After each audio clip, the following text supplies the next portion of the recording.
Hello, everyone.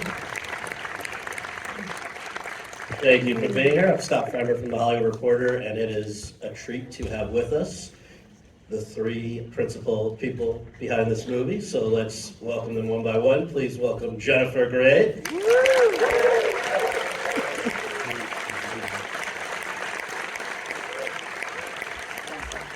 Please welcome Kieran Culkin.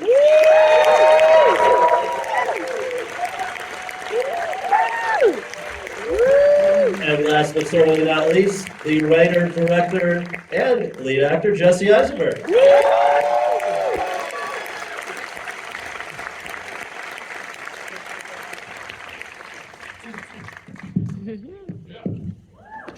Thank you, guys. Thank you, Scott. Of course. So, Jesse, I wonder, first we should say this is the second feature that you've written and directed. First one people saw.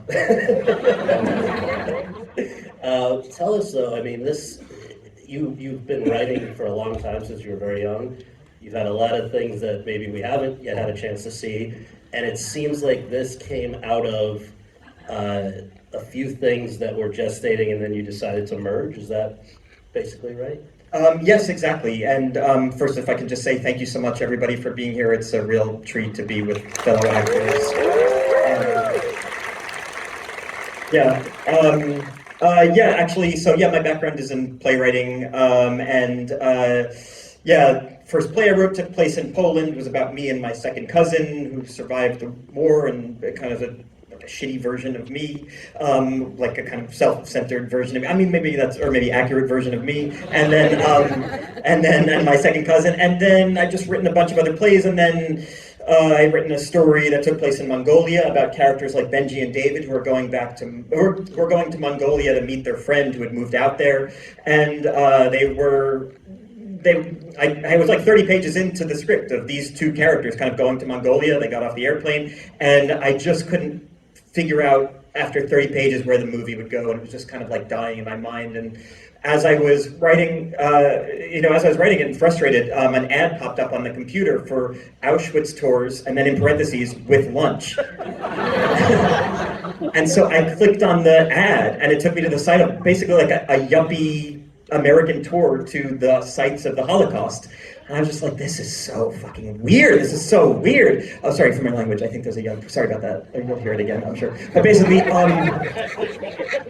was just like, oh, this is such a weird thing. And I thought, this is fascinating, because I had these two great characters. I had this great interplay between them, but I didn't have enough of like a texture behind them to make the story something richer. And so when I saw that, it kind of codified for me what the whole thing could be. And there was also an element of a great aunt of yours that you were writing? Yeah, and then so like Grandma Dory in this movie is my Aunt Doris. She lived in the house that we filmed in, so the last scene where the guys go to the house and they put the rock down, that was at the house my family lived in up until 1939, and they allowed us, I say they allowed us to film there, but actually they were really upset with us because they didn't want us to film there. And finally we got to the bottom of it, and they just said, no, our house isn't pretty enough for a movie. And so we were like, no, we don't need the pretty. Don't worry about that, And then they were like, why? It's not pretty enough. Basically that's the house.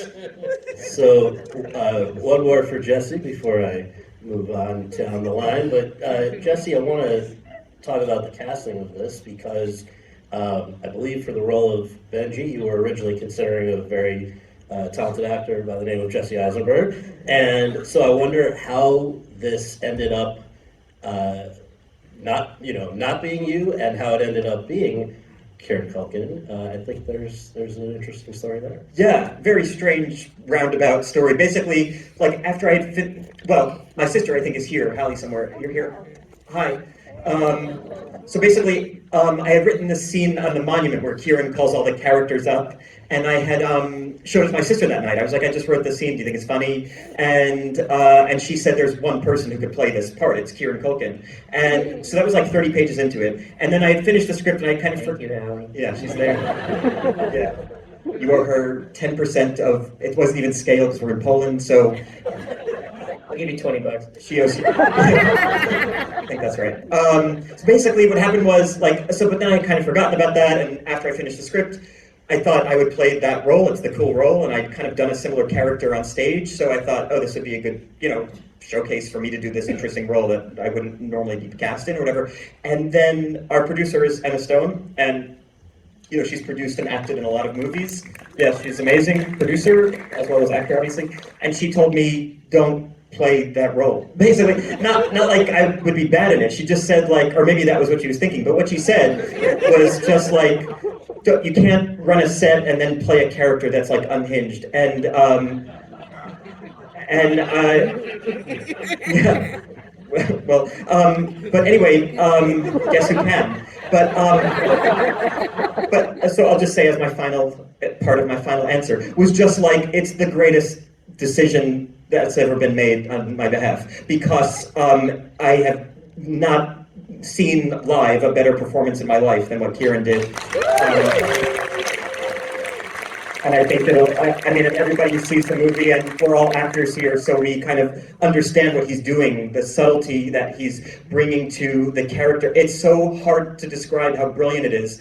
You just have to see it, and you have, because he's just doing this magic trick of you're falling in love with this guy who's just doing all the wrong things. And it's a pure magic trick that he pulls off. Right here, man. That you pull off.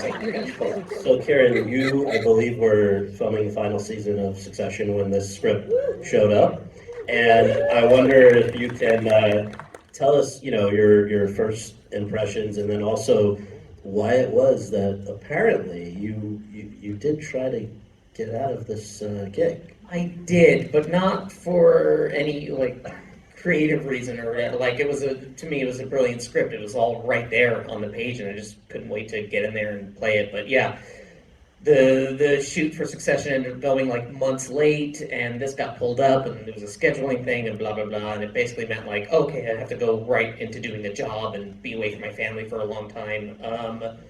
And I did I struggled with trying to get out of it. Nobody let Jesse know that I was about to back out of his movie. He's like, got this cast, it's all set.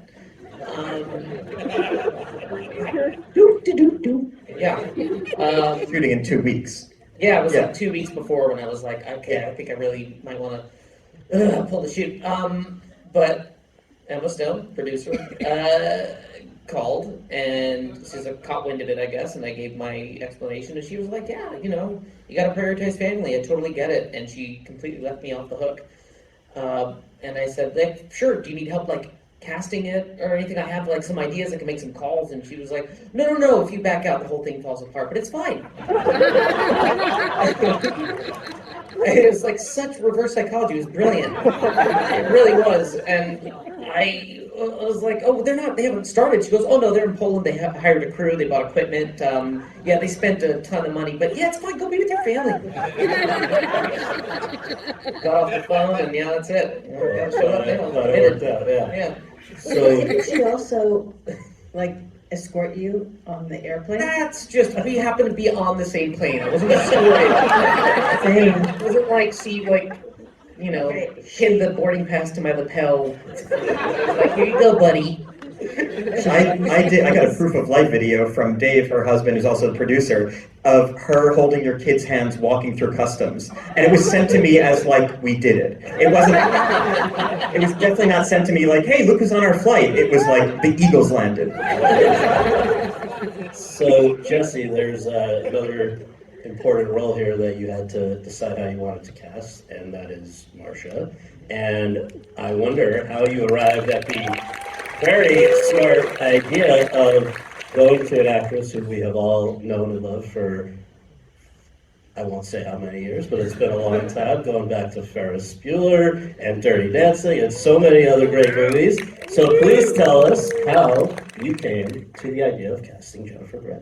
The role was kind of, her name is Marsha in the movie. It's kind of based on my neighbor Martha, who's just this really cool woman. She was my neighbor in New York, and she was so cool. She was kind of going through divorce and looking into her family, coincidentally, unrelated to what I was writing. But she was just coincidentally kind of going through divorce and moving back to New York and looking into her family's ancestry. And she was a Jewish woman, but kind of been separated from it. And she was telling me these stories, and I just thought she was such a cool person. I wanted her on the tour because I just wanted somebody basically who was going through their own thing, so that it didn't feel like it was just these two guys going through their own, like, grief, but also somebody who, if there's a cool person on the tour, Benji's going to find them and kind of attach themselves to her. So I just was looking for somebody that had the warmth and reality of just like a real human being with real emotions that you could just immediately understand is going through their own thing, but who's also so cool and projects just like a coolness that if Kieran's character sees her in 10 seconds, he's like, oh yeah, I want to hang out with her tonight. And David, of course, like can't get a word in. It's like if they were in high school, they would go on the date, she would stick her hand down the back of his jeans, and they'd walk off and kick sand in my face. And so, like, that was like the Grease Lightning version of those characters.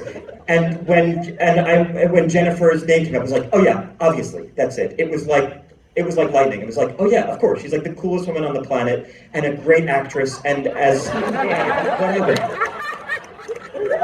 So Jennifer, Is she doing a bit? Does she have a bit over there? Oh boy. so you see this script, and we were a moment ago talking about how, over the years, the special ones really stand out. You can tell, I think, pretty early on, and it seems like that was the case with this, that you knew you were signing up to be part of something pretty special. I just hadn't read anything like this ever. It was perfect. The minute I read it, I think we shot it exactly as the draft that I got. There were no pink pages. There were no yellow pages. There were no new pages. It was just perfect. And it made me laugh out loud, reading it on my iPad in my house. And then it made me really sad. And then I just thought, yeah, sometimes really wonderful things can happen in the middle of nothing, and that's pretty cool. Yeah. So you guys did do this, I think, entirely in Europe, right? Like at the real various sites. And in fact, I heard, Jesse, that a lot of the crew that worked on Zone of Interest came and then worked on your guys' Exactly, yeah. And while there may not have been pick pages, I do think that, Jesse, maybe more than you initially planned to or were comfortable doing, you loosened up about diverting from your plans. Yeah. I think, in fact, and Kieran and Jennifer, maybe whoever wants to take this, but my understanding was that it kind of really happened on the scene where Kieran runs up and approaches Jennifer's character for the first time. Yeah, it was actually on the first day, but first day I told Kieran, hey, just run up and start talking to her. It's from my character's point of view, so we'll never hear you. It sounds like a narcissist, but also director, I guess. But because I was playing the part, it's, I guess, equals narcissist. So this is like when we're walking through the park and he runs up and talks to her, and I was like, just go say anything you want. It's basically just to have David's point of view, seeing that he's moving on from David to the cool person. And Kieran just walks up to her and he goes, hey, why are you walking alone? You a big fucking loser? And I'm standing there at like the monitor because I'm not in the shot. And I'm like, oh my God, that's fucking genius. Did we get that? Because I actually told the sound guy, we don't need sound on this one. And luckily he's like, no, I'll always get it. And I was like, that's just brilliant. And so like anytime Kieran had like something to do, it was always just funny. And then Jennifer followed it up with maybe the most inappropriate thing I've ever heard in my life, but so funny. Can't repeat it. Can't repeat it yet. Okay. Do you know it? I don't remember. Do you know it? No. It was so weird and funny and sexual and What? Wait, pray tell, what was it? it was like you said something along the lines of sometimes the fucking you're getting is not worth the fucking you're getting, and it was like That actually is one of my it was like favorite this expressions. MC Escher sentence. Anyway, it was like, oh, wow, the two of them were super funny, and so it was great. Yeah, it was great. There were a couple times when you were like, we're going to take the mics off. And I was like, oh, we're done with the scene. He's like, no, we're just not going to use the sound. And I was like, keep the mic on. You never know. You're like, no. Yeah, and then like later I was in the ADR booth and I was like, oh, you want sound now? Yeah, I told you to leave that shit Are you on. quiet? Yeah. But there were a few times when you were like, go up and talk, we're not going to use the sound. And one of the times you didn't, which was like, I had to talk to the security person at the airport. And the sound wasn't used, but I had so many conversations with that background actor who's great, by the way. Like, we had such a good, but Ethiopian woman living in Poland. I forgot why. I think she was studying there, and we needed her to play a and she was JFK great, TSA agent. just like, and every time I just walked up and asked her a different question, and she just would come up with it. And we just had a really good banter, but yeah. So that's sort of what I thought of, like, how that sound was used. That's why I felt like I had the freedom to go talk to her, just say what I would say. It was like, you just told me you're not going to use it, so you're a fucking loser. So you guys obviously had a lot of fun with a lot of this, but there were also some pretty somber days, including and especially, from what I understand, the Madonic scenes, obviously. Jesse, you'd been there ahead of time to figure out what you wanted to do. For Kieran and Jennifer, I believe it was your first time, and I mean, the way it's presented in the film is very reverential and all of that silent. I just wonder, though, I mean, the fact that you were even able to film there, Jesse, how that came about, and then what it was like where, for Kieran and Jennifer, the stuff where we're seeing you react is really seeing you, for the most part, react for the first time, right? Yeah, that I'll answer for, because Yeah, sure. a more interesting answer when it comes to getting the location. But I feel like what you see in the movie is how we got to take it in. I don't need to speak for you as well, but and that's also how it was in the script. It was the characters walk in a room and they take this in. Then they walk into the room. There was no written scenes. There was no scene work. There was no anything like that. Even the way that it was set up, it was mostly practical lighting, easy setup. We walk in the room, simply shot. Sometimes a second take if there was for something technical, but we just got to experience it. I got to experience it for the first time, and the only time in character. And Jennifer, it really, again, not unexpectedly, but it really hit you in the moment, right? I mean, yeah. I was very nervous about it because that was one of those things that you've heard. Oh, have you ever been to a concentration camp? And I'm Jewish, and I hadn't, and I was like, it's something that I really must do. And then I'm now doing a job where we're shooting in one, and I'm nervous. And I remember walking through the first time and just feeling nothing. I think I was super defended. And then all of a sudden I got very queasy. And I whispered to Jesse, I go, I'm really queasy. I feel like I'm gonna be sick.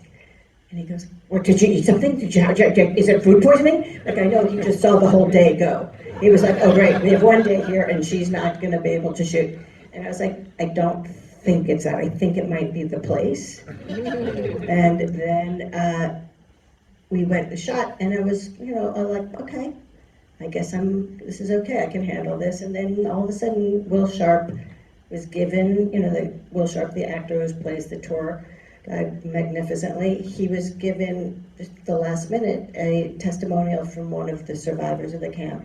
And it was something we'd never heard or read, and suddenly, I just felt like this energy come up inside from, I don't know, just something happened, and I can't, I always become pre-verbal when we get to this part because I can't explain what happened except for it was bad. And it was full, and it was something that, this always happens to me. I'm always embarrassed, and I'm always asked this, and I don't know what to say except for it was just very, very tough. And this guy gave me the hug of life, and it was a big deal because I really needed it. And the way he hugged me was, I wasn't alone, and that we were all having this experience together. And I just feel very lucky that I got to feel that depth of feeling and to have that care. Nice, yeah. And Jesse, just to follow up, only because it's not something that very often has happened. I mean, even with, just to mention one example, I mean, Schindler's List, they filmed outside of the camp because many of these camps do not welcome it's it's just not something they do. Yeah. So for you, it was a long conversation. Oh yeah, I mean, when I was writing it, I just assumed that we could film there because when I was writing it, I didn't consider can we film here or not. It was just the scenes that the characters had to go to. And then when we got our Polish producer, who's Eva Paczynska, I don't know if anybody's here worked with her. She's like the best Polish producer. She's amazing. Like she did Ida, Cold War, Zone of Interest last year. She's brilliant. And when I first spoke to her on the phone, she said, I read the script. I said, does everything seem possible? And she goes, well, the Majdanek scene, the concentration camp scene, she said, that's a $1 million build.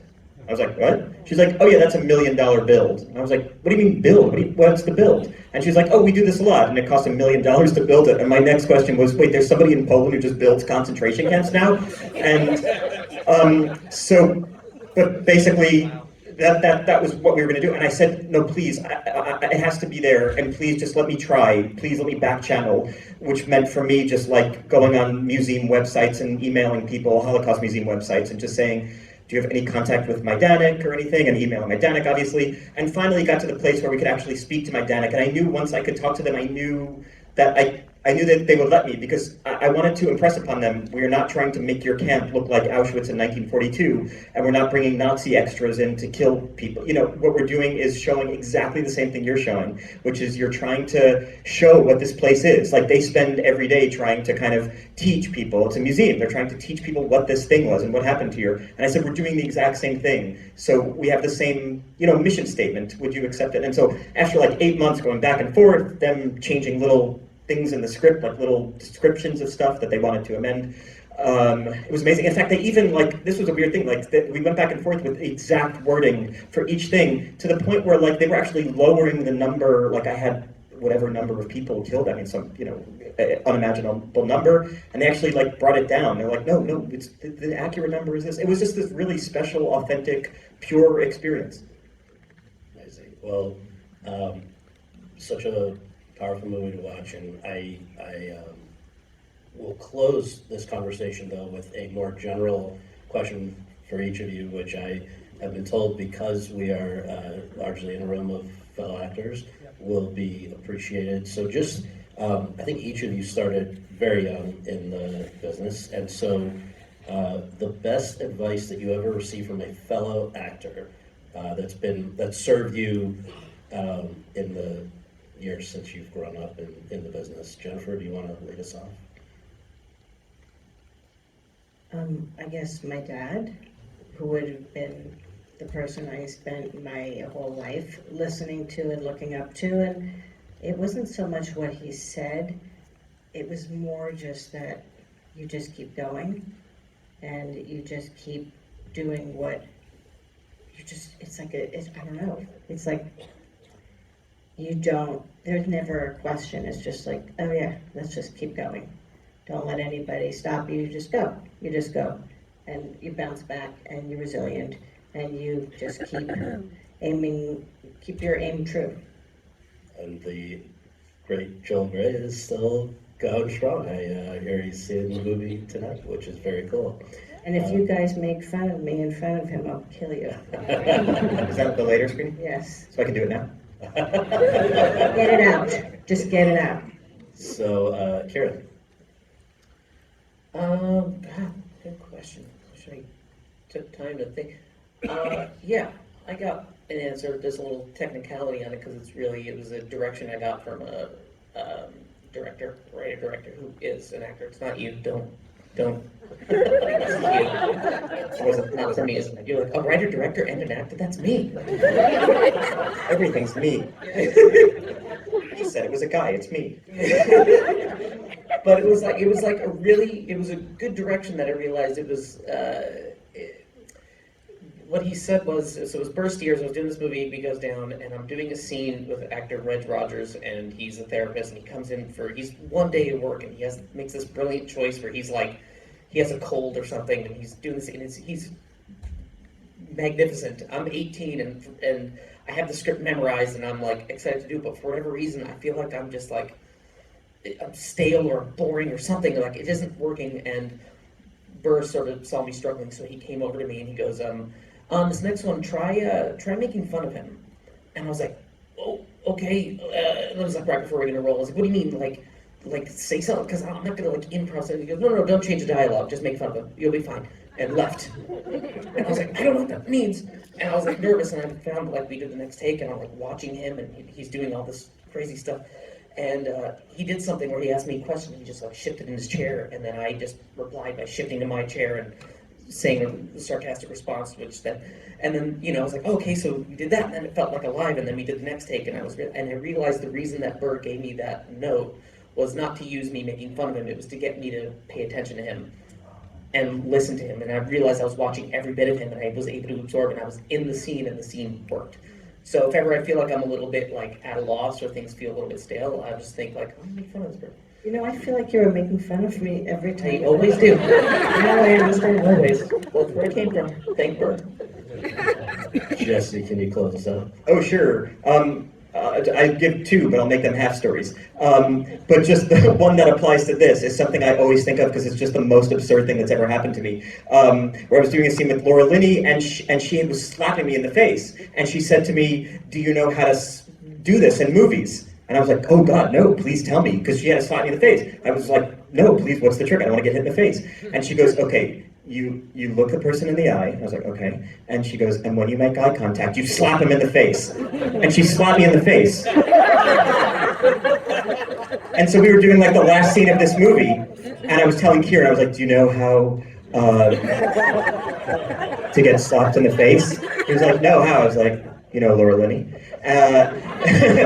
So I was like, we look at each other, and when I look at you and when you look at me, I slap you in the face. And Kieran, did it every time, and got hit every time. That was the best advice I got. yeah, exactly. It's the weirdest story I've ever heard. Anyway, but the real story was like the first movie I was in. It was just like, it's like I won the lottery to get to be in this movie, but it was with Campbell Scott, and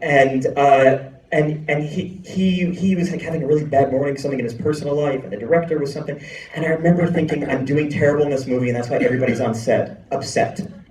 And I remember finally at lunch, he was like, you seem a little bad today, and I was like, I'm ruining the movie, I'm so sorry, I don't know what I'm doing wrong, I don't know why, I'm just not good in movies, I guess, or something, and he goes, dude, no one's thinking of you. And I was like, oh, yeah, and so now directing actors, I see, because I'm like, I'm just so indebted to every actor that's on set. I'm like, thank God they're here, they're so amazing, they're putting themselves out there, they're being emotional, they're exposing themselves, they're like not worried about their own vanity, and yet they're on camera. It's just like, and I'm just like so thankful every actor's there, but when I'm an actor on the other side, I'm like, I'm ruining this thing, I'm ugly, I'm ruining this thing. And so it's like, it stayed with me, because it's... Ugly? I'm ugly and I'm rude? Yeah.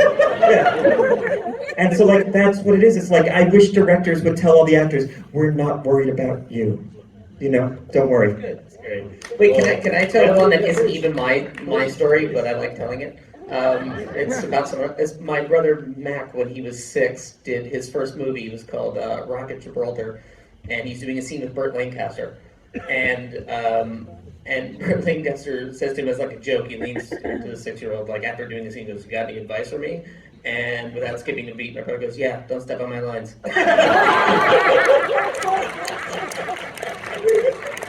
Yeah. Well, thank you guys so much. Thanks for coming out. We're going to stick around for a couple of seconds.